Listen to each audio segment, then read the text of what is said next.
स्वागत है मेरे दोस्त आप सभी को हमारे इस प्लेटफॉर्म ज्ञानलॉजी 360 डिग्री चैनल में।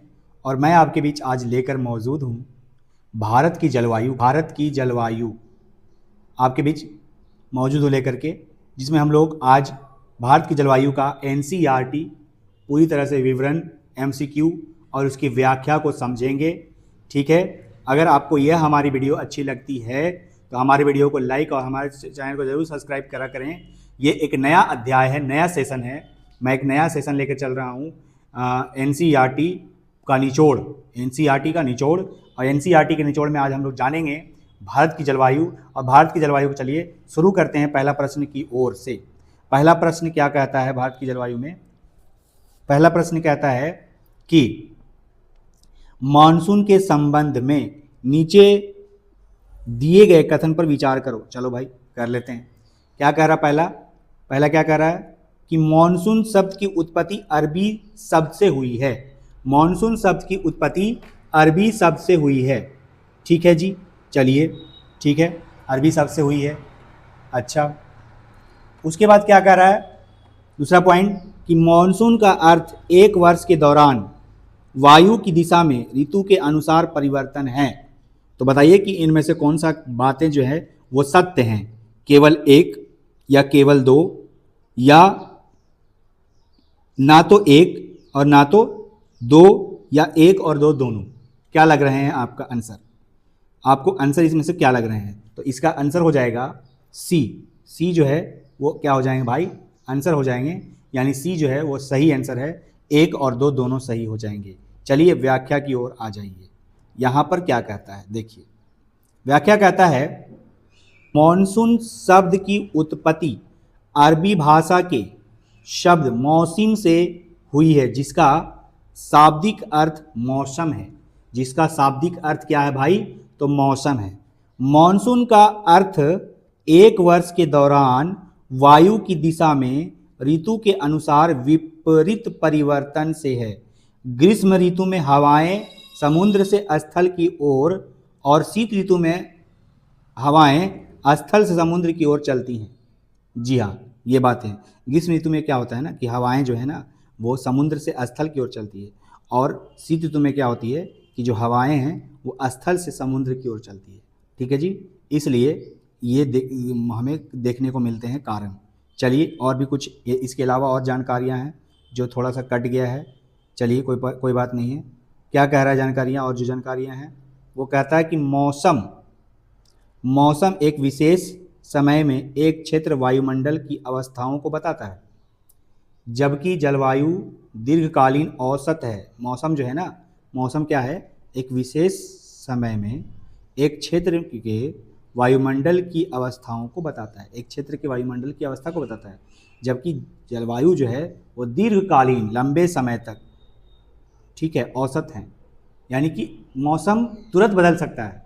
मौसम जो है वो तुरंत बदल सकता है। अभी तुरंत जैसे मान लो कि एक दिन में मौसम कितने बार भी बदल सकते हैं, लेकिन जलवायु जो है वो लंबे समय तक रहते हैं, दीर्घकालिक समय तक रहते हैं। वो 30 वर्ष तक जलवायु रहते हैं, लगभग 30 वर्ष तक। ठीक है, यही चीज़ें। चलिए आगे आ जाते हैं हम लोग। यहाँ पर अगला प्रश्न की ओर आ जाते हैं। अगला प्रश्न क्या कह रहा है जी? दूसरा प्रश्न है कि भारत में निम्नलिखित में से किस प्रकार की जलवायु पाई जाती है? भारत में निम्नलिखित में से किस प्रकार की जलवायु पाई जाती है? बताइए कौन सी जलवायु पाई जाती है? उष्णकटिबंधीय जलवायु, मरुस्थलीय जलवायु, शीतोष्ण कटिबंधीय जलवायु, या मॉनसूनी जलवायु? तो आंसर क्या हो जाएगा आपका इसका? आपको पता है कि इसका आंसर क्या होना चाहिए? मॉनसूनी जलवायु। जी हाँ, डी इसके आंसर हो जाएंगे। डी क्या हो जाएंगे भाई? इसके आंसर हो जाएंगे। चलिए हम लोग व्याख्या यहाँ पर देख लेते हैं। व्याख्या देख लेते हैं। चलिए, भौगोलिक विस्तार। भारत की जलवायु को मॉनसून जलवायु कहा जाता है। एशिया महाद्वीप में इस प्रकार की जलवायु मुख्यतः दक्षिण पूर्व एशिया में पाई जाती है। कौन सी जलवायु भाई? मॉनसूनी जलवायु। कहाँ? एशिया महाद्वीप में किधर पाई जाती है? दक्षिण और दक्षिण पूर्व एशिया में पाई जाती है। दक्षिण और दक्षिण पूर्व एशिया में पाई जाती है। अच्छा, कुछ और भी बातें। सामान्य प्रतिरूप में एकरूपता के बावजूद स्पष्ट प्रादेशिक भिन्नताएं हैं। राजस्थान मरुस्थल गर्मियों में तापमान 50 डिग्री सेल्सियस तक पहुंच जाता है। राजस्थान जो है वो मरुस्थल है, इसलिए गर्मियों का तापमान जो है वो 50 डिग्री सेल्सियस तक पहुंच जाता है। लेकिन पहलगाम जम्मू कश्मीर का तापमान लगभग 20 डिग्री सेल्सियस तक रहता है। 20 डिग्री सेल्सियस तक रहता है। जी हाँ, ये बातें। मानसूनी जलवायु की मुख्य विशेषता मौसमी प्रतिरूप है, जो एक ऋतु से दूसरे ऋतु में औसत दूरी बनाए रखती है। ठीक है, मतलब यहाँ पे कट गया है थोड़ा सा पॉइंट यहाँ पर, चलिए कोई बात नहीं है, आगे आ जाते हैं। तीसरा नंबर प्रश्न की ओर आ जाते हैं। तीसरा नंबर प्रश्न क्या कह रहा है जी, यहाँ पर समझिएगा तीसरा नंबर प्रश्न की ओर।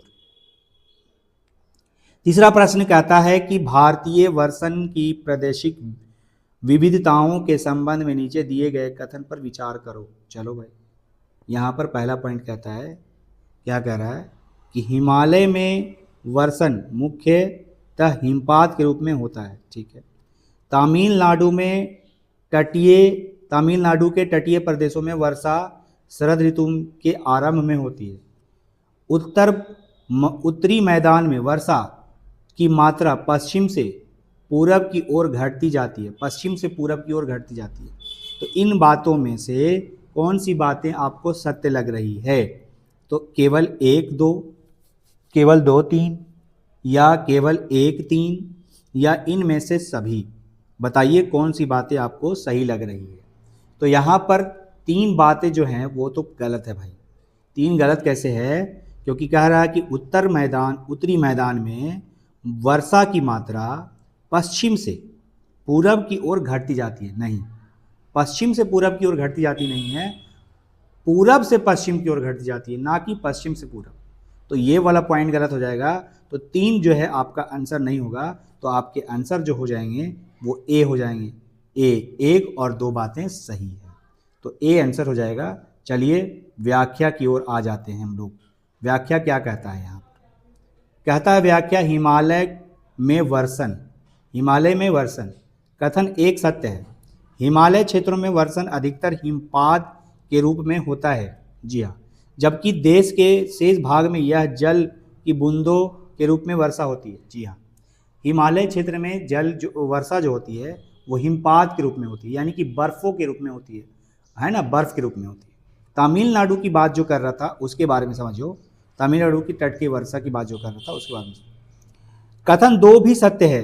देश के अधिकतर भागों में जून से सितंबर दक्षिण पश्चिम मानसून में वर्षा होती है। दक्षिण पश्चिम मानसून में वर्षा होती है, लेकिन तमिलनाडु तट पर छाया क्षेत्र में होने के कारण सूखा रहता है। यहाँ वर्षा अक्टूबर नवंबर में लौटते मानसून में होता है। मतलब इसे लौटते मानसून में हम लोग कहते हैं, तो अक्टूबर नवंबर में होता है, जिसे हम यानी कब होता है भाई? शरद ऋतु के समय में, जिसे हम लौटते मानसून भी कहते हैं। कुछ और भी पॉइंट। उत्तरी मैदान में वर्षा की प्रवृत्ति। कथन 3 असत्य है, क्योंकि उत्तरी मैदान में वर्षा की मात्रा पूरब से पश्चिम की ओर घटती जाती है, ना कि पश्चिम से पूरब की ओर। बताया ना, तो ये बातें हैं। चलिए अगला प्रश्नों की ओर आ जाइए। अगला प्रश्न क्या कहता है? चौथा नंबर प्रश्न। चौथा प्रश्न ये है, क्या कहता है भाई? चौथा प्रश्न कहता है कि एशिया महाद्वीप में मानसूनी जलवायु मुख्यतः पाई जाती है। एशिया महाद्वीप में मानसूनी जलवायु मुख्यतः पाई जाती है। बहुत ही आसान सवाल है, क्योंकि आपने अभी तुरंत पढ़ा।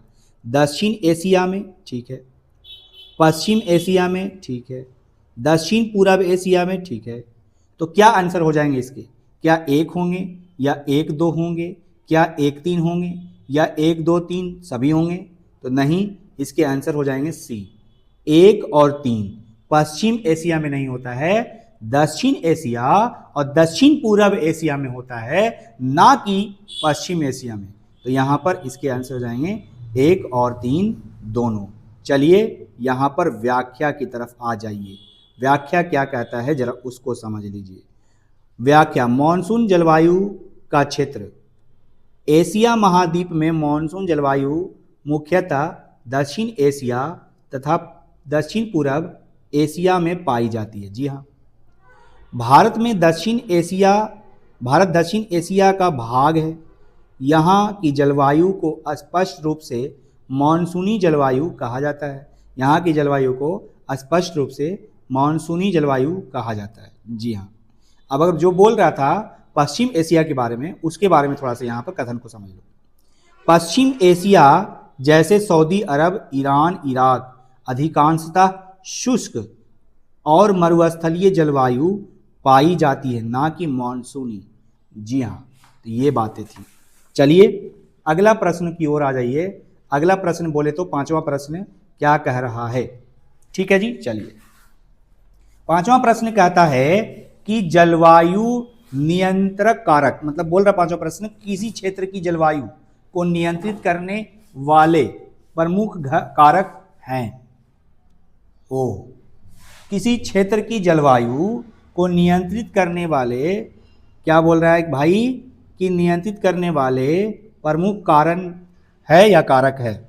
अक्षांश, देशांतर, समुद्र से दूरी, वायु दाब एवं पवन तंत्र, ऊंचाई। तो क्या इसके आंसर क्या हो जाएंगे, बताएंगे इसके आंसर। तो इसके आंसर क्या लग रहे हैं, तो इसके आंसर हो जाएंगे डी। इसके आंसर क्या हो जाएंगे, डी। सभी बातें जो हैं वो सही है। सभी के कारण जलवायु को नियंत्रित करने वाले प्रमुख कारक हैं, सभी को जलवायु प्रभावित करते हैं। तो यानी कि सभी जलवायु को प्रभावित करते हैं। यहाँ पर क्या है कि सभी जलवायु को क्या करते हैं, प्रभावित करते हैं। तो इनमें से सारे आंसर हो जाएंगे, यानी सभी हो जाएंगे आंसर। यहाँ पर सी कह रहा है आंसर, सी क्यों कह रहा है, 1 2 4 5, 3 क्यों नहीं होगा, समुद्र से दूरी भी होगा आंसर, इसलिए यहाँ पर सभी हो जाएंगे। नहीं, सभी ही सही आंसर होंगे। तो यहाँ पर आप सुधार लेंगे, डी आंसर होगा, ना कि सी होगा। तो इसलिए चलिए यहाँ पर देख लो आप, यहाँ पर देख सकते हैं, यहाँ पर व्याख्या के हिसाब से।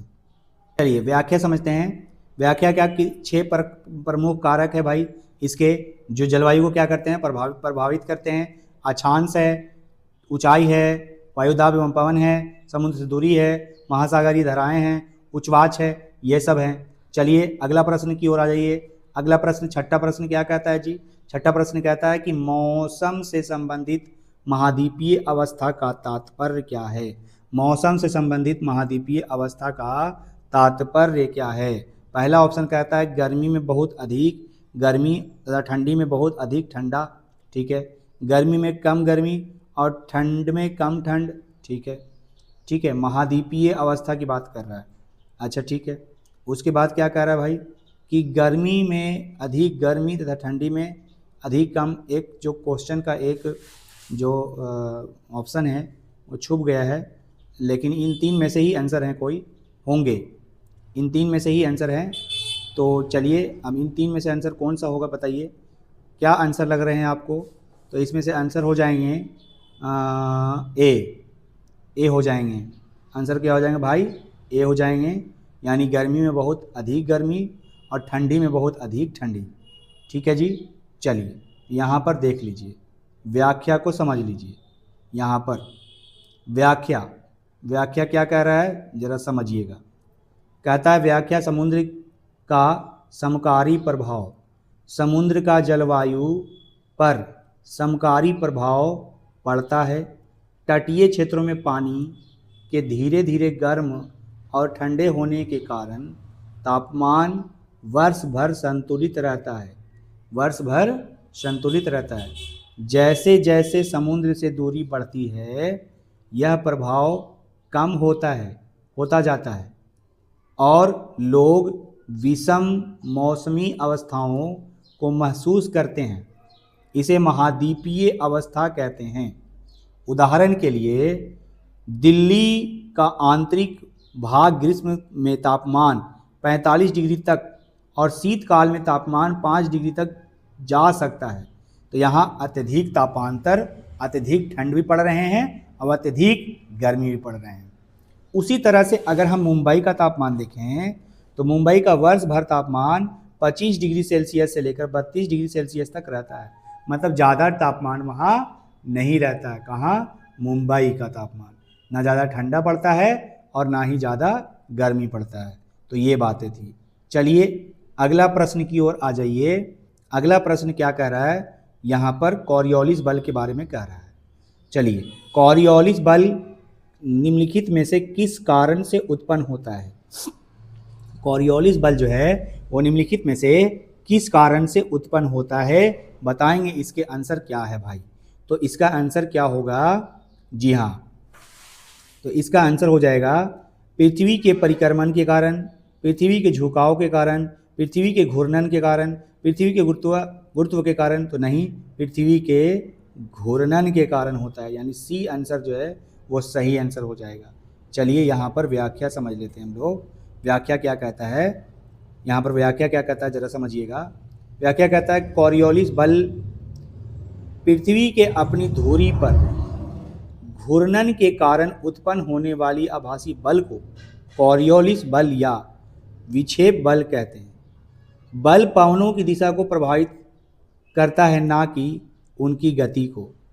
अच्छा, फेरेल का नियम। फेरेल का नियम, अब ये फेरेल का नियम क्या है? देखो, उत्तरी गोलार्ध में अपनी दाहिनी ओर, उत्तरी गोलार्ध में पवन जो है दाहिनी ओर मुड़ जाना और दक्षिणी गोलार्ध में अपनी पवन जो है वो बाईं ओर विक्षेपित हो जाती है। इसे ही फेरेल का नियम कहा जाता है। इसे ही फेरेल का नियम कहा जाता है। चलिए अगला प्रश्न देखिए। यहाँ पर घूम रहा है, उत्तरी गोलार्ध में दाहिनी ओर और दक्षिणी गोलार्ध में बाईं ओर, है ना? तो इस तरह से घूम जाता है। चलिए 8वां नंबर प्रश्न की ओर आ जाइए। 8वां नंबर प्रश्न क्या कह रहा है कि निम्नलिखित में से किस बल के कारण पवनें अपने दाहिनी ओर विक्षेपित हो जाती है? पवनें अपने दाहिनी ओर क्या हो जाती है? विक्षेपित हो जाती है। तो क्या इसके आंसर होने चाहिए? बताइए आप लोग, इसके आंसर क्या होंगे? कॉरियोलिस बल या गुरुत्वाकर्षण बल या उत्प्लावकता बल या भूखंडों के बल? बताइए। तो इसके आंसर क्या हो जाएंगे भाई? तो इसके आंसर हो जाएंगे, अभी आपने पढ़ा है, इसके आंसर हो जाएंगे ए, कॉरियोलिस बल। कॉरियोलिस बल की वजह से ऐसा होता है, ऐसा देखने को मिलता है।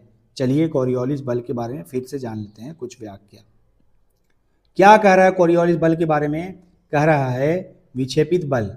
कॉरियोलिस बल के कारण पवनें उत्तरी गोलार्ध में अपने दाहिनी ओर और दक्षिणी गोलार्ध में बाईं ओर विक्षेपित हो जाती है, जिसे फेरेल का नियम भी कहा जाता है। धरातल पर प्रवाहित हवाओं की दिशा वायुमंडल, वायुदाब तथा पृथ्वी की घूर्णन गति द्वारा निर्धारित होती है। ये किसके द्वारा निर्धारित होती है? घूर्णन गति के द्वारा। पृथ्वी जब घूमता है ना, इसके वजह से ये निर्धारित होता है कॉरियोलिस बल यानी फेरेल का नियम। ठीक है, इसी घूर्णन के कारण हवाओं की दिशा में विक्षेप उत्पन्न हो जाता है, जिससे कॉरियोलिस बल कहते हैं। विक्षेप उत्पन्न होता है जिसके वजह से कॉरियोलिस बल कहलाते हैं। यह कॉरियोलिस बल उत्पन्न करते हैं। चलिए कुछ और पॉइंट यहाँ पर है। यह बल विषुवत रेखा पर शून्य होता है। यह बल जो है वो विषुवत रेखा पर क्या होता है? शून्य होता है। यह बल विषुवत रेखा पर क्या होता है भाई? तो शून्य होता है। विषुवत रेखा पर क्या होता है? शून्य होता है और ध्रुवों की ओर अधिकतम होता है। इसी कारण विषुवत रेखा के पास उष्णकटिबंधीय चक्रवात नहीं बनते हैं। उष्णकटिबंधीय चक्रवात नहीं बनते, वहाँ पर चक्रवात नहीं बनते, क्योंकि वहाँ पर फेरेल नियम है ही नहीं, क्योंकि वहाँ पर कॉरियोलिस बल है ही नहीं। यानी कोई भी ऐसे जो मुड़ जा रहे हैं, कौन?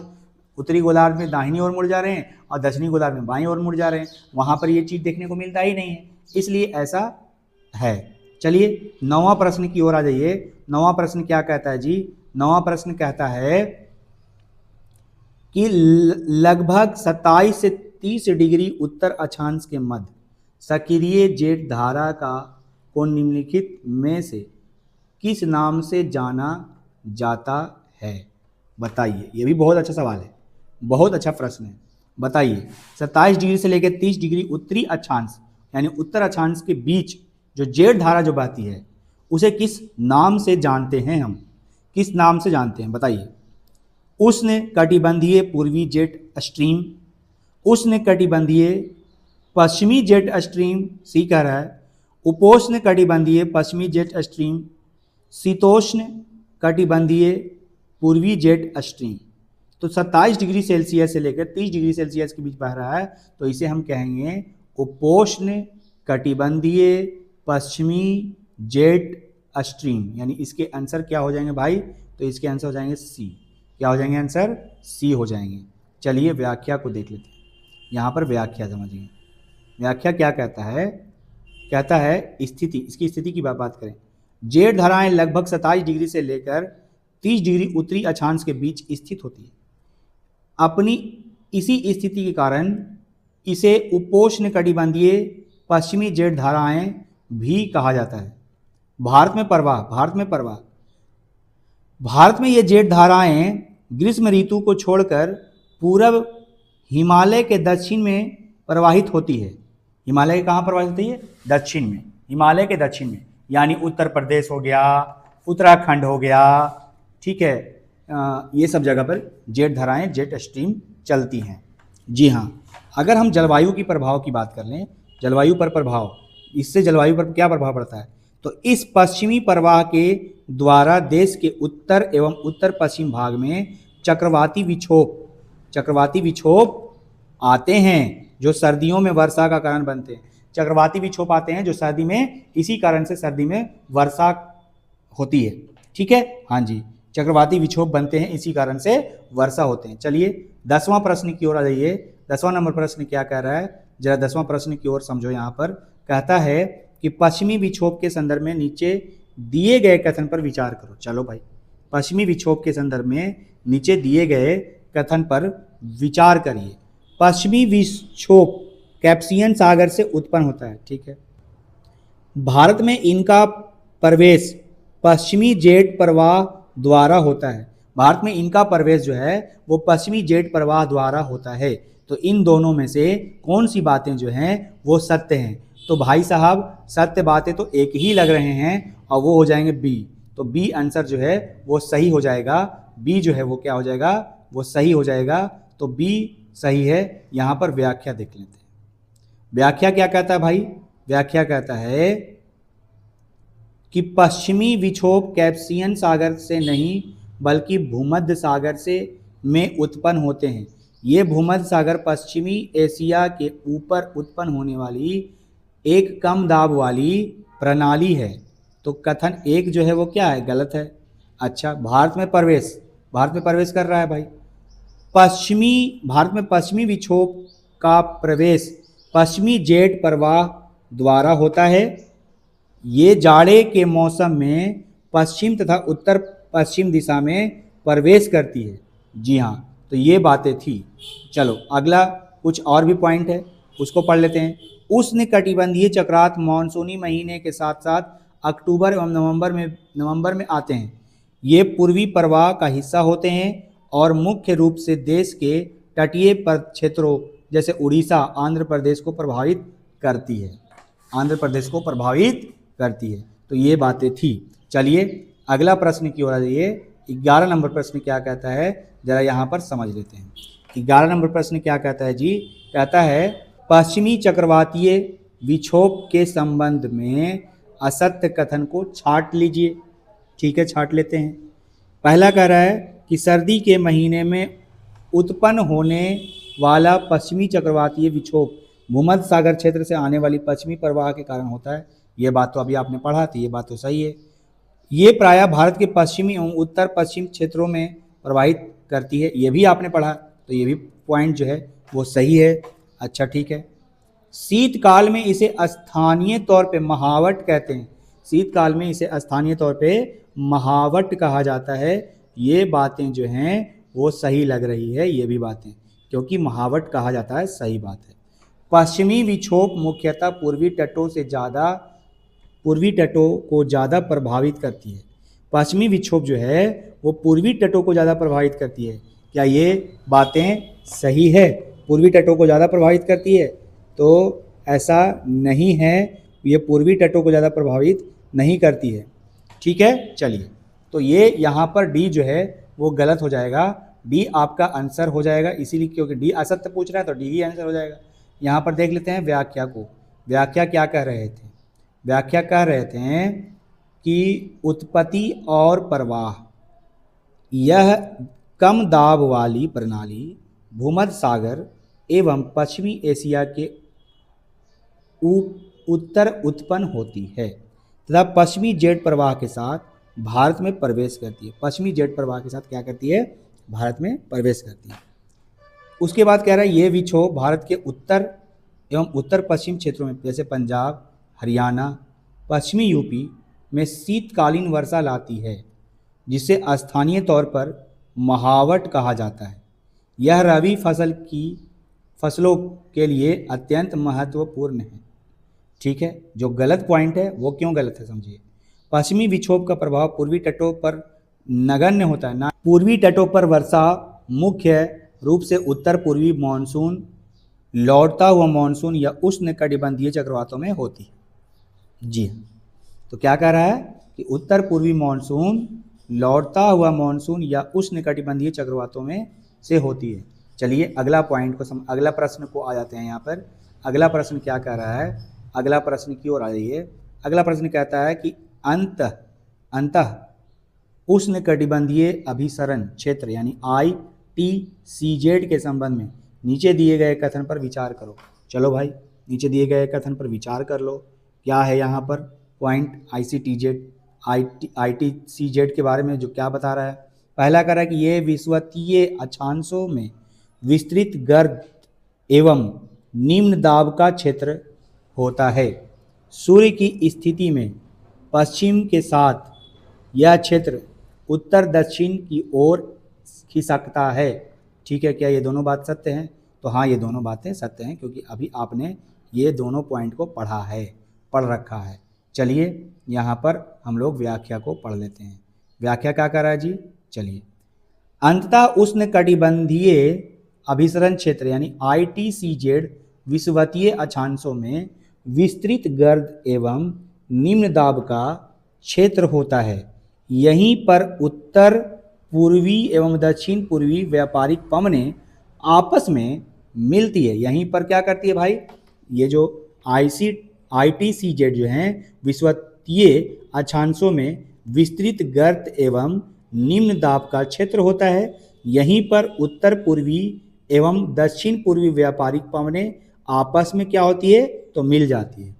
यह अभिसरण क्षेत्र विषुवत वृत्त के लगभग समांतर होता है, लेकिन सूर्य की आभासी गति के साथ साथ यह उत्तर या दक्षिण की ओर खिसकता है। सूर्य के क्या बोल रहा है? सूर्य के आभासी गति के साथ साथ यह उत्तर या दक्षिण की ओर क्या हो जाता है? खिसक जाता है। चलिए अब हम लोग आ जाते हैं यहाँ पर अगला प्रश्न की ओर।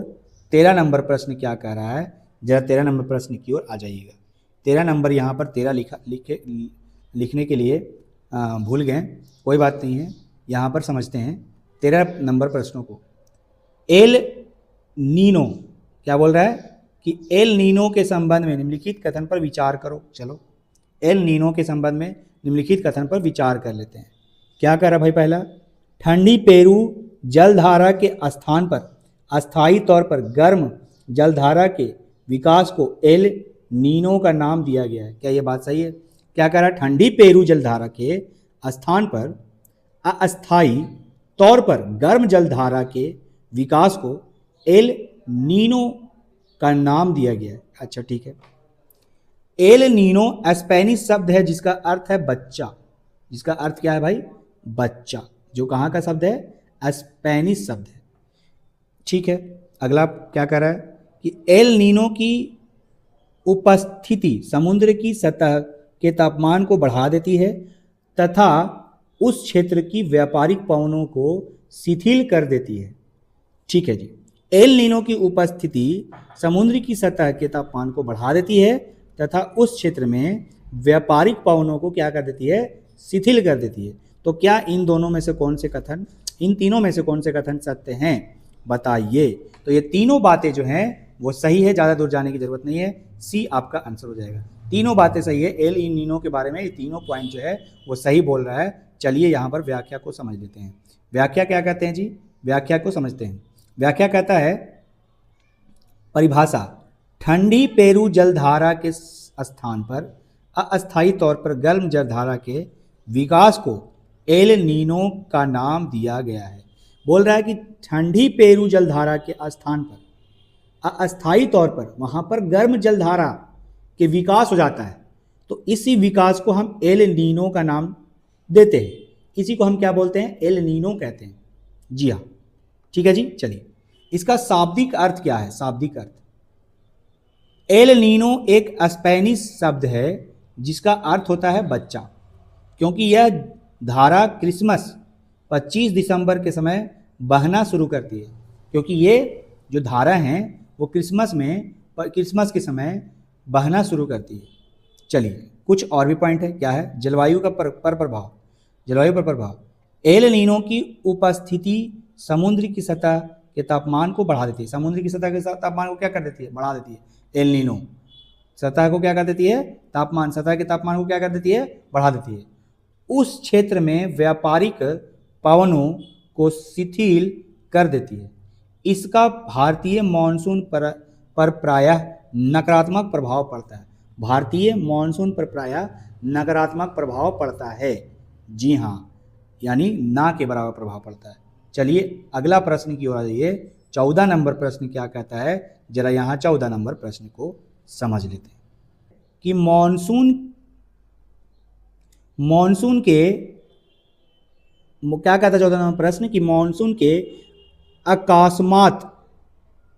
अकस्मात आगमन के लिए निम्नलिखित में से किस शब्द को प्रयोग किया जाता है? मॉनसून के अकस्मात आगमन के लिए निम्न में से किस शब्द का प्रयोग किया जाता है? बताइएगा भाई, किसका प्रयोग हम लोग करते हैं? मॉनसून का अकस्मात जो होता है तो हम क्या बोलते हैं? मॉनसून का क्या होता है भाई? मॉनसून का फटना। मॉनसून का फटना इसका आंसर हो जाएगा, यानी डी इसका आंसर हो जाएगा। डी आंसर हो जाएगा। मॉनसून का फटना, अकस्मात आगमन के लिए हम लोग इसी शब्द का प्रयोग करते हैं, मॉनसून का फटना। चलिए यहाँ पर व्याख्या को देख लेते हैं। व्याख्या क्या कहते हैं जी? चलिए व्याख्या क्या कहते हैं, चलो समझिएगा। व्याख्या कहता है आकस्मिक वर्षा वृद्धि। मॉनसून के आगमन के समय वर्षा अचानक वृद्धि हो जाती है। यह लगातार कई दिनों तक जारी रहता है। इसे ही मॉनसून का फटना कहा जाता है, या मॉनसून प्रस्फोट कहते हैं, प्रस्फोट। ठीक है जी। समय अवधि, इसकी समय अवधि, भारत में मॉनसून का समय जून के आरंभ होकर मध्य सितंबर तक होता है। कुल अवधि लगभग 100 से 120 दिनों के बीच होती है। ठीक है, चलिए कुछ और पॉइंट कह रहा है यहाँ पर। क्या कह रहा है जरा इसको समझ लेते हैं। यह मॉनसून पूर्व बौछारें से अलग होते हैं। मॉनसून पूर्व बौछारें हल्की और रुक रुक कर होती है, जबकि मॉनसून प्रस्फोट के साथ भारी वर्षा का दौर शुरू होता है। भारी वर्षा का दौर शुरू होता है। चलिए अगला प्रश्न की ओर आ जाइए। 15वां नंबर प्रश्न की ओर आ जाइए। 15 नंबर प्रश्न क्या कहता है, जरा इसको समझ लेते हैं। भारतीय मॉनसून के संदर्भ में नीचे दिए गए कथन पर विचार करो। चलो भाई कर लेते हैं। भारतीय मॉनसून के संदर्भ में नीचे दिए गए कथन पर विचार करो। चलिए यहाँ पर विचार कर लेते हैं। क्या कह रहा है इसमें से? मॉनसूनी पवनें नियमित पवनें होती है। मॉनसूनी पवनें नियमित पवनें होती है। अच्छा, मॉनसून का समय 100 से 150 दिन के बीच होता है। नहीं, क्योंकि अभी आपने पढ़ा है। भारतीय द्वीपों पर मॉनसून की सबसे पहली वर्षा होती है। भारतीय द्वीपों पर मॉनसून की सबसे पहले वर्षा होती है। इन कथन में से कौन सी कथन जो है वो सत्य हैं? बताइए कौन से कथन सत्य हैं? तो इनमें से एक ही कथन सत्य लग रहे हैं, क्योंकि यहाँ पर कह रहा है कि मॉनसून पवनें नियमित पवनें होती है। मॉनसून पवनें नियमित पवनें नहीं होती है, ये बात गलत है। चलिए, तो ये जब गलत है तो दूसरा बात कह रहा है, दूसरा भी गलत है, तो केवल 3 जो है वो सही आंसर हो जाएंगे। तो डी आपका जो है वो आंसर है। डी क्या हो जाएगा भाई? वो आंसर हो जाएगा। चलिए व्याख्या की तरफ आ जाते हैं। व्याख्या कहता है क्या कि पवनों की प्रकृति, कथन एक गलत। मानसून पवनें नियमित नहीं होती है, बल्कि स्पंदमान प्रकृति की होती है। स्पंदमान प्रकृति की होती है। क्या होती है भाई? स्पंदमान प्रकृति की। ये पवनें उष्णकटिबंधीय समुद्र के प्रवाह के दौरान विभिन्न वायुमंडलीय अवस्थाओं से प्रवाहित होती है। अगला क्या कर रहा है? मानसून की अवधि, दूसरा गलत जो है, मानसून की अवधि का समय जून के आरंभ से लेकर मध्य सितंबर तक 100 से 120 दिन के बीच होता है, ना कि 150 दिन। ये भी गलत है। तीसरा सही कैसे है वो समझो। मानसून पवनों द्वारा सबसे पहली वर्षा भारतीय द्वीपों पर होती है, अंडमान निकोबार, है ना। यह मुख्य भूमि केरल पर मानसूनी के आगमन पहले होते हैं। यह मुख्य भूमि केरल पर मानसून के आगमन से पहले होता है। केरल पर मानसून से आगमन से पहले होता है कहाँ भाई? अंडमान निकोबार द्वीप पर पहले वर्षा होती है। चलिए 16वां नंबर प्रश्न की ओर आ जाइए। 16 नंबर प्रश्न क्या कहता है कि भारतीय मानसून की अरब शाखा एवं बंगाल की खाड़ी शाखा मिलती है। भारतीय मानसून की अरब सागर की शाखा, बंगाल की खाड़ी की शाखा कहाँ मिलती है भाई? बहुत अच्छा सवाल है, बहुत अच्छा प्रश्न। बताइए कहाँ मिलती है? ये दोनों कहाँ मिलते हैं? ठीक है, दोनों जो मानसून है टकरा करके कहाँ मिलती है? तो बहुत अच्छा सवाल है। क्या है भाई? नीलगिरी पहाड़ियों पर, पूर्वी हिमालय क्षेत्र पर, गंगा के उत्तर मैदान के उत्तर पश्चिम भाग में, या दोनों शाखाएं कभी आपस में नहीं मिलती है। गंगा के मैदान के उत्तर पश्चिम भाग में, यानी सी आंसर हो जाएंगे इसके। क्या हो जाएंगे भाई? सी आंसर हो जाएंगे। चलिए व्याख्या को समझ लेते हैं। मानसून का प्रदेश, भारतीय मानसून प्रायद्वीपीय दक्षिण छोर से प्रवेश करती है। भारतीय मानसून जो है प्रायद्वीप के दक्षिण छोर से प्रवेश करती है। दूसरा पॉइंट क्या कर रहा है? शाखाओं में विभाजन। प्रायद्वीपीय आकृति के कारण यह दो भागों में बढ़ जाती है। प्रायद्वीपीय आकृति के कारण यह दो भागों में बढ़ जाती है। अरब सागर और बंगाल की खाड़ी मिलन बिंदु, ये दोनों शाखाएं अंततः गंगा के मैदान के उत्तर पश्चिम भाग में दिल्ली और आसपास के क्षेत्र में आपस में मिल जाती है, जिससे इस क्षेत्र में वर्षा होती है। जिससे इस क्षेत्र में क्या होती है भाई? वर्षा होती है। जी हाँ। 17वां नंबर प्रश्न की ओर आइए। 17 नंबर प्रश्न क्या कह रहा है? जरा 17 नंबर प्रश्न को समझो। चलिए 17 नंबर प्रश्न कहता है कि भारत में मानसून का आगमन निम्नलिखित में से कब होता है? भारत में मानसून का आगमन निम्नलिखित में से कब होता है? जी हाँ, चलिए यहाँ पर समझेंगे। भारत में मानसून का आगमन निम्नलिखित में से कब होता है? मई के प्रारंभ में, या जून के प्रारंभ में, जुलाई के प्रारंभ में, या अगस्त के प्रारंभ में?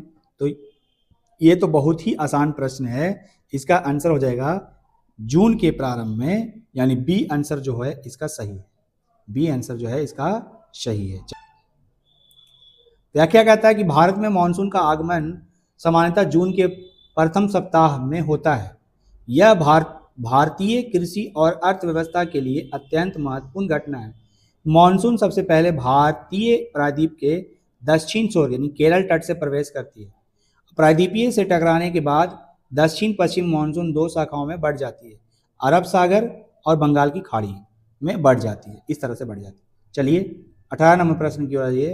18 नंबर प्रश्न क्या कहता है कि निम्नलिखित में से कौन उत्तर भारत के सबसे अधिक ठंडे महीने हैं? उत्तर भारत के सबसे अधिक ठंडे महीने कौन है भाई? उत्तर भारत के सबसे अधिक ठंडे महीने, तो ये तो बहुत आसान सवाल है, बहुत आसान सवाल है। क्या है भाई? जून जुलाई में तो ठंडा होता नहीं है। सितंबर अक्टूबर तो होता नहीं है। नवंबर मार्च नहीं। दिसंबर जनवरी, लो यही आंसर हो गया। तो डी आंसर जो है वो सही है। डी आंसर जो है वो क्या है? वो सही आंसर है। चलिए अब हम लोग पढ़ लेते हैं यहाँ पर व्याख्या को। व्याख्या क्या कहते हैं जी? व्याख्या कहते हैं कि उत्तर भारत में शीत ऋतु मध्य नवंबर से आरंभ होकर फरवरी तक रहती है। इस मौसम में आसमान साफ, तापमान कम, आर्द्रता कम, सबसे अधिक ठंडे के महीने। भारत के उत्तरी भाग में दिसंबर एवं जनवरी में सबसे ठंडे महीने होते हैं। इस समय उत्तर भारत में औसत तापमान 10 डिग्री सेल्सियस से 15 डिग्री सेल्सियस के बीच रहता है, जबकि रात का तापमान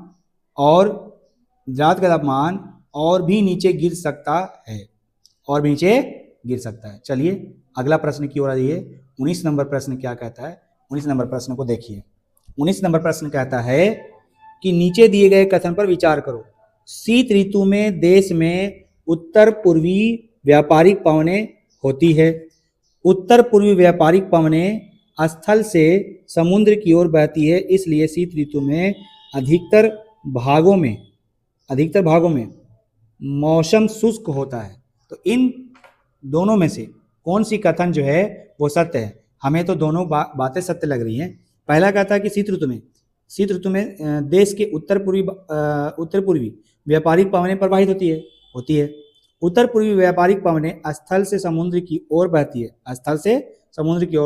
इसलिए शीत ऋतु में देश के अधिकतर भागों में मौसम शुष्क होता है।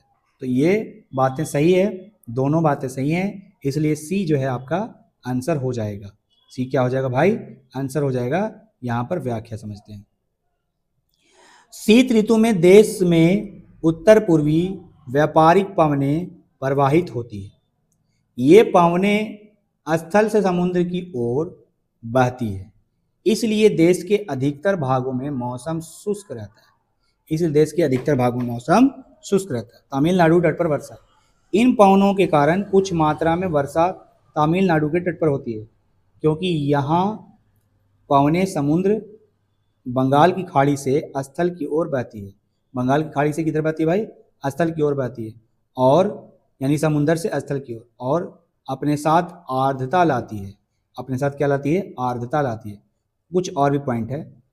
देश के उत्तरी भाग में एक कमजोर उच्चवास दाब का क्षेत्र बन जाता है, जिससे हल्की पवनें बाहर की ओर प्रवाहित होती है और मौसम में आसमान साफ, तापमान आर्द्रता कम एवं पवनें शिथिल होती है। चलिए अगला प्रश्न है 20वां नंबर प्रश्न। क्या कह रहा है 20वां नंबर प्रश्न? चलिए, निम्नलिखित में से कौन सी उत्तर भारत में शीत ऋतु की विशेषता है? बताइए, इनमें से कौन सा आंसर हो जाएगा? बताइए क्या हो जाएगा भाई आंसर? क्या कह रहा है कि गर्म दिन गर्म रातें, गर्म दिन ठंडी रातें, ठंडा दिन ठंडी रातें, ठंडा दिन गर्म रातें। तो इसका आंसर हो जाएगा गर्म दिन ठंडी रातें, यानी बी आंसर हो जाएगा इसका। क्या हो जाएगा भाई? B answer. कभी भी आप देखेंगे उत्तर भारत में शीत ऋतु की विशेषता यही देखने को मिलती है, यानी गर्म दिन और ठंडी रातें होती है। उतना भी गर्म नहीं, फिर भी गर्म दिन होता है। चलिए आगे बढ़ जाते हैं। अगला यहाँ पर व्याख्या को देख लेते हैं। व्याख्या कहते हैं तापमान की विशेषता क्या है भाई? उत्तर भारत में शीत ऋतु की एक प्रमुख विशेषता यह है कि दिन गर्म ठंडी रातें होती है। आसमान साफ रहने के कारण दिन में धूप अच्छी लगती है, लेकिन सूर्यास्त के बाद तापमान तेजी से गिरता है। सूर्यास्त के बाद तापमान क्या होता है? तेजी से गिरता है। शीत ऋतु में सामान्यतः मध्य नवंबर से आरंभ होकर फरवरी तक रहती है। इस दौरान पूरा उत्तर भारत कम तापमान के प्रभाव में रहता है। जी हाँ, कम तापमान के प्रभाव में रहता है। ज़्यादा ठंडा कब पड़ता है भाई? दिसंबर से जनवरी। चलिए 21वां नंबर प्रश्न की ओर आ जाइए। 21 नंबर प्रश्न क्या कहता है, जरा इसको समझ लीजिए।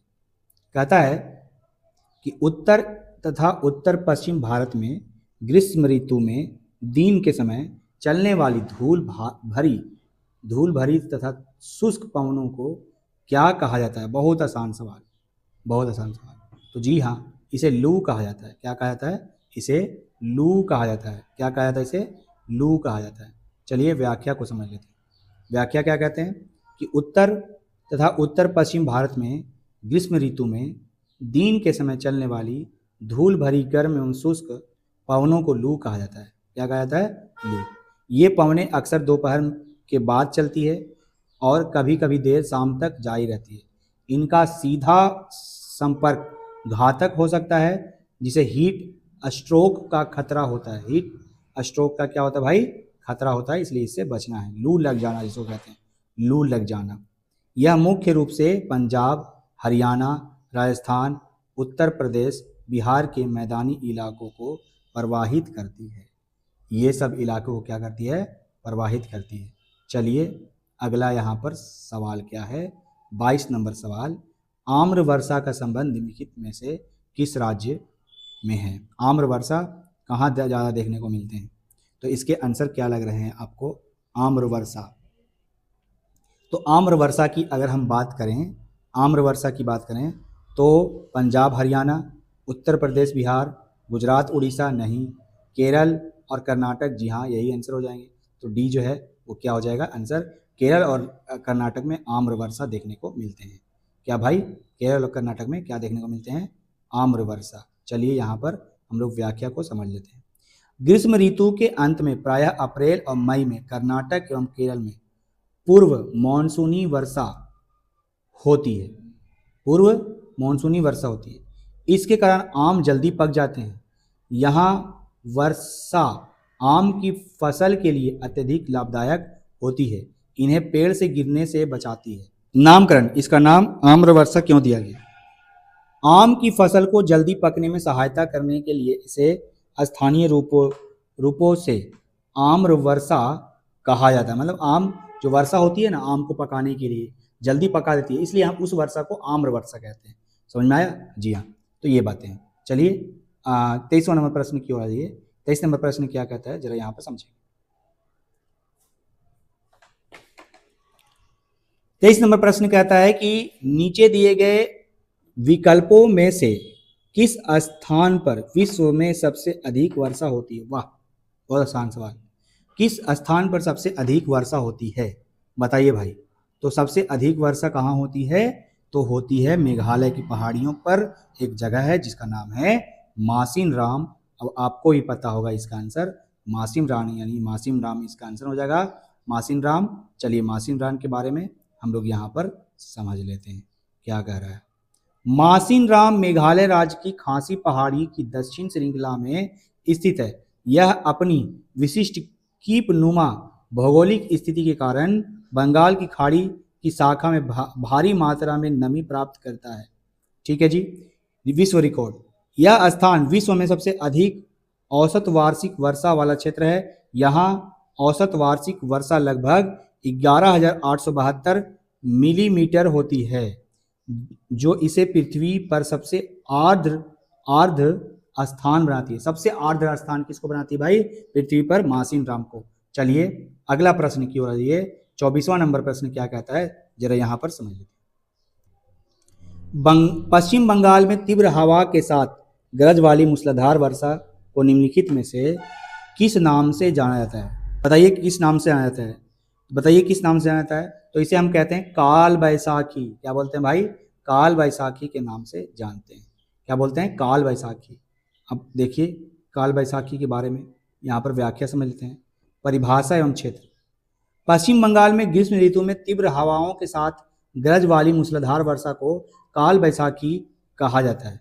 यह मुख्य रूप से छोटा नागपुर के पठार से उत्पन्न होती है। यह मुख्य रूप से कहाँ से उत्पन्न होती है? छोटा नागपुर का पठार से उत्पन्न होती है। यह बैसाख अप्रैल मई के महीने में आती है, इसलिए इसे काल बैसाखी या बैसाख माह की विपत्ति कहते हैं। विपत्ति कहते हैं। लाभ या हानि, इसे क्या लाभ होता है? यद्यपि यह विनाशकारी हो सकता है, लेकिन यह चाय, पटसन, जूट, चावल की खेती के लिए लाभदायक भी होती है। चलिए अगला प्रश्न की ओर आइए।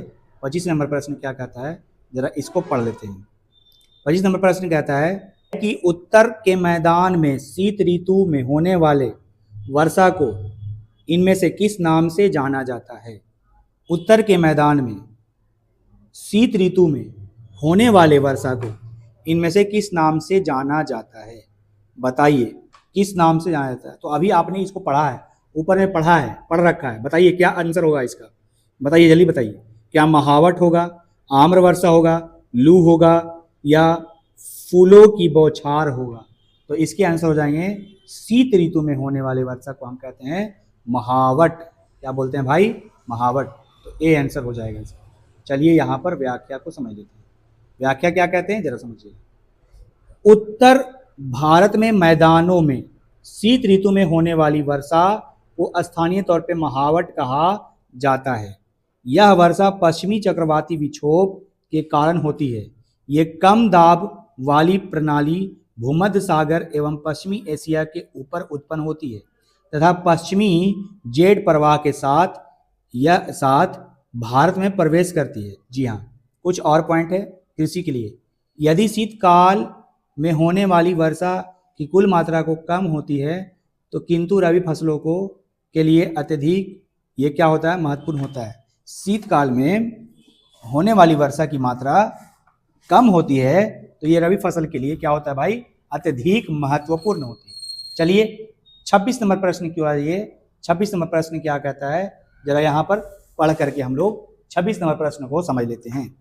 कहता है 26 नंबर प्रश्न कि मॉनसून की वापसी के समय उत्पन्न होने वाली उच्च तापमान एवं आर्द्रता वाली अवस्था को निम्न में से किस नाम से जाना जाता है?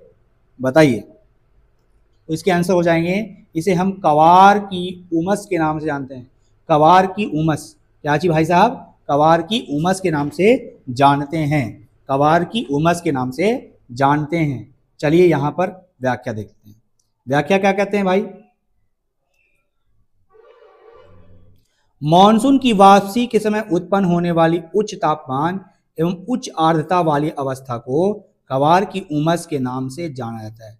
मॉनसून की वापसी अक्टूबर के साथ आसमान साफ हो जाता है और तापमान में तेजी से वृद्धि होती है। हालांकि जमीन अभी भी नम होती है। जमीन अभी भी क्या होती है भाई? नम होती है। उच्च तापमान और उस उमस के कारण दिन का मौसम अशहा हो जाता है।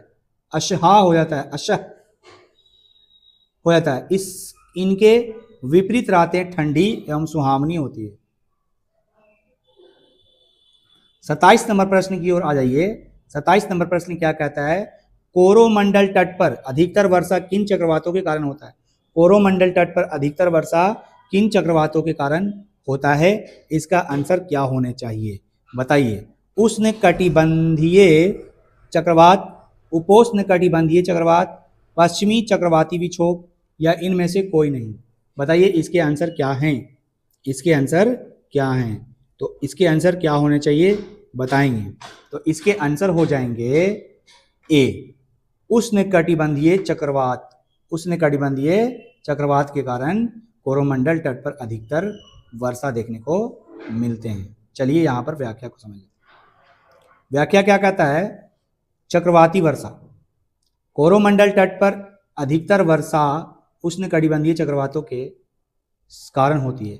ये चक्रवात बंगाल की खाड़ी से उत्पन्न होता है। ये चक्रवात कहाँ से उत्पन्न होता है? बंगाल की खाड़ी से। उष्णकटिबंध चक्रवात प्रायः विनाशकारी होते हैं। इनका प्रभाव केवल तमिलनाडु तक सीमित नहीं रहता है, बल्कि कभी कभी ये चक्रवात उड़ीसा, पश्चिम बंगाल, बांग्लादेश के तटीय क्षेत्रों में भी पहुंच जाती है। जी हाँ, कौन भाई साहब? कोरोमंडल का यानी कि चक्रवात। कौन चक्रवात? तो उष्णकटिबंधीय चक्रवात।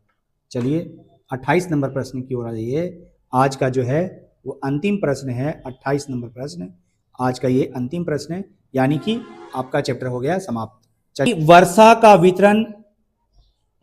का वितरण के संदर्भ में निम्नलिखित कथन पर विचार कीजिए। चलिए, पश्चिमी तट के भागों एवं उत्तरी पूर्वी भारत में लगभग 400 सेंटीमीटर वार्षिक वर्षा होती है। पश्चिमी राजस्थान एवं इससे सटे पंजाब, हरियाणा, गुजरात के भागों में 60 सेंटीमीटर से भी कम वर्षा होती है। जम्मू कश्मीर के लेह में भी वर्षण की मात्रा काफ़ी कम है। ठीक है, ठीक है जी। वर्षा की विषमता निम्न वर्षा वाले क्षेत्र राजस्थान गुजरात के कुछ भाग तथा पश्चिमी घाटों के दृष्टि छाया प्रदेश में अधिक पाई जाती है। तो इन कथन में से कौन से कथन सत्य हैं? तो बताइए, 1 2 3 या 2 3 4 या 1 3 4 या इनमें से सभी। क्या कह रहा था पहला पॉइंट कि पश्चिमी तट के भागों एवं उत्तर पूर्वी भारत में लगभग 400 सेंटीमीटर से अधिक वर्षा होती है। ठीक है। पश्चिमी राजस्थान एवं इससे सटे पंजाब, हरियाणा एवं गुजरात के भागों में 60 सेंटीमीटर से भी कम वर्षा होती है। ये भी बात ठीक ही लग रहा है। जम्मू कश्मीर के लेह में भी वर्षा की मात्रा काफ़ी कम होती है। ये बात तो एकदम सही है। वर्षा की विषमता निम्न वर्षा वाले क्षेत्र जैसे राजस्थान गुजरात के कुछ भाग पश्चिमी घाटों में छाया प्रदेशों में अधिक पाई जाती है। छाया प्रदेशों में अधिक पाई जाती है। छाया, तो ये भी बात सही है, छाया अधिक पाई जाती है। तो यहाँ पर क्या देखने को मिल रहा है कि सभी बातें जो हैं वो सही हैं। सभी बातें जो हैं वो क्या है, सही है। तो इनमें से आंसर क्या हो जाएंगे, सारे आंसर जो हैं वो सही हो जाएंगे। तो सारे जो हैं वो क्या हो जाएंगे, सही। तो डी जो है आपका आंसर हो जाएगा। डी क्या हो जाएगा भाई, आंसर हो जाएगा। चलिए यहाँ पर व्याख्या को देख लेते हैं। अधिक वर्षा वाले क्षेत्र, पश्चिमी तट के भागों में उत्तर पूर्वी भारत में लगभग 400 सेंटीमीटर से अधिक वर्षा होती है। वर्षा कम वर्षा वाले क्षेत्र, पश्चिमी राजस्थान, पंजाब, हरियाणा, गुजरात के भाग में 60 सेंटीमीटर से भी कम होती है वर्षा, मतलब वर्षा कम होती है। जम्मू कश्मीर के लेह में भी वर्षा की मात्रा अत्यंत कम है। वर्षा की विषमता निम्न वर्षा वाले क्षेत्र राजस्थान, गुजरात तथा पश्चिमी घाटों में दृष्टि छाया प्रदेशों में अधिक पाई जाती है। दृष्टि छाया प्रदेशों में अधिक पाई जाती है। तो ये बातें थी। तो ये थे आपके भारत की जलवायु। आपको भारत की जलवायु कैसी लगी? अगर आपको भारत की जलवायु और हमारी वीडियो आपको अच्छी लगी है तो हमारे चैनल को ज़रूर से ज़रूर सब्सक्राइब करें भाई, और हमें सपोर्ट करें। ज़्यादा कुछ नहीं करना है आपको, बस सब्सक्राइब करना है और हमारे वीडियो को लाइक करना है और कमेंट करना है। कमेंट में बताना है कि आपको हमारी वीडियो कैसी लगी। ठीक है। तो अगले पार्ट में हम लोग लेकर आएंगे इसके अगला अध्याय को। ये जितना भी स्रोत थे ये एनसीईआरटी से स्रोत लिए गए थे। सारे एनसीईआरटी के सोर्स हैं। ये आपको कैसे लगे एनसीईआरटी के सोर्स? अगर आपको हमारी वीडियो अच्छी लगी है और हमारी वीडियो आपको अच्छी लगती है तो हमारे वीडियो को ज़रूर से ज़रूर सपोर्ट करिए और हमारे चैनल को ज़रूर से ज़रूर सब्सक्राइब कीजिए। मिलते हैं अगले पार्ट में, अगले अध्याय में। तब तक के लिए हमें इजाज़त दीजिए। Thank you.